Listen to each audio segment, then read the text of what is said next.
Mapagpalang araw sa inyong lahat, Luzon, Visayas, Mindanao, saan man guys, sulok ng mundo. Mag-ingat kayo palagi mga kabayan. Dito tayo sa Manila Baywalk Dolomite Beach upang mag-update. Ayan. Oh, dami ng dinadagsa tong mga kabayan.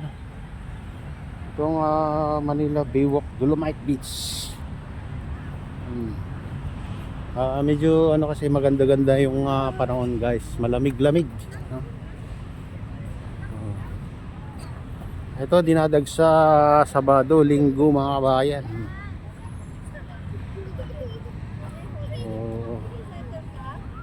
Masarap dito maaga mga kabayan pumunta para makalanghap kayo ng fresh na hangin at hindi pa mainit. Makapaglakad-lakad pa kayo dyan sa dalampasigan.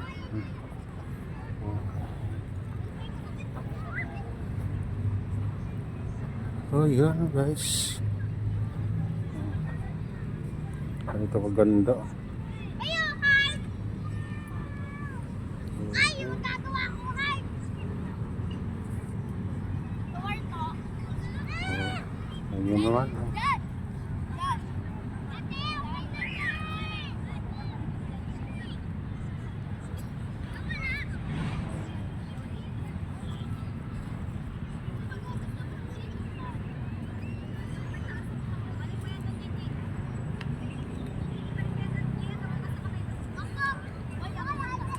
Pataya tayo, may pataya!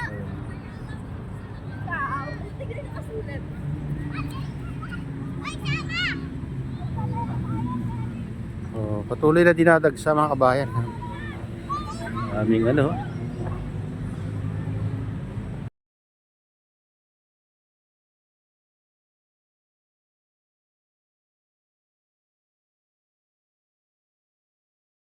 sa Dolomite Sun. Kung ako lang, mas maganda dito. Oo. Napapasyalan mga kabayan, nakapag yung mga kababayan natin dito. Kung ako lang mas maganda dito sa mas pipiliin ko tong Dolomite Beach kasi yung museum ni Senadora yung tinatayo guys. Hindi naman daming kababayan natin. Yung view dito.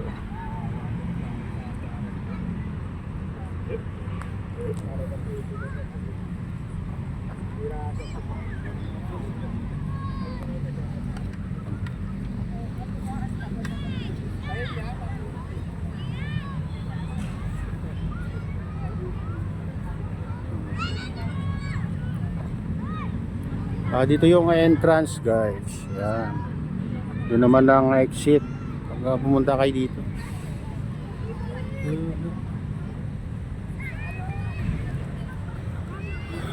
Siguro kung guys, yung pwedeng paliguan na ito, siguro punong-puno ng maliligo dyan mga kabayan.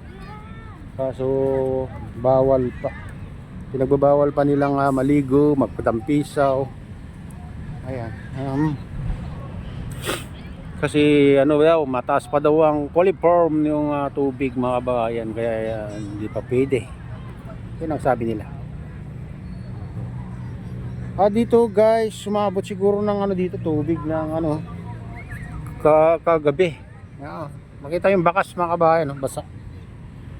Nag-high tide pala ng gabi dito.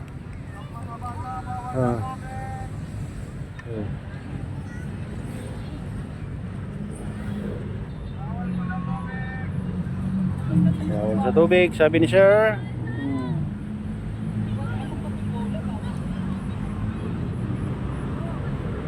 Namimiss nilang sa tubig, magtampisaw mga guys. Kaya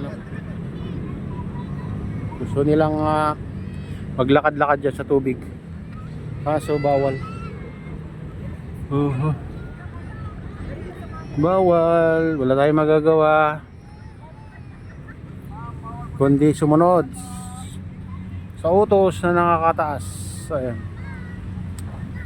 Pero maganda dito, malinis na mga kabayan, wala na yung mga malilit na basura. Dati ang hirap-hirap yung dito yung mga kababayan natin, hirap na hirap silang pulutin yung mga basura na maliliit dati. Pero ngayon napakalinis na mga kabayan. Masarap dito, maglakad-lakad. Mas lalo pag maaga kayong pumunta dito. Malamig-lamig pa. Oo. Ano? Oo, dito naman banda yun na rock formation mga kabayan. Ano? Malalaking ano diyan. Nilagay na lang malalaking bato.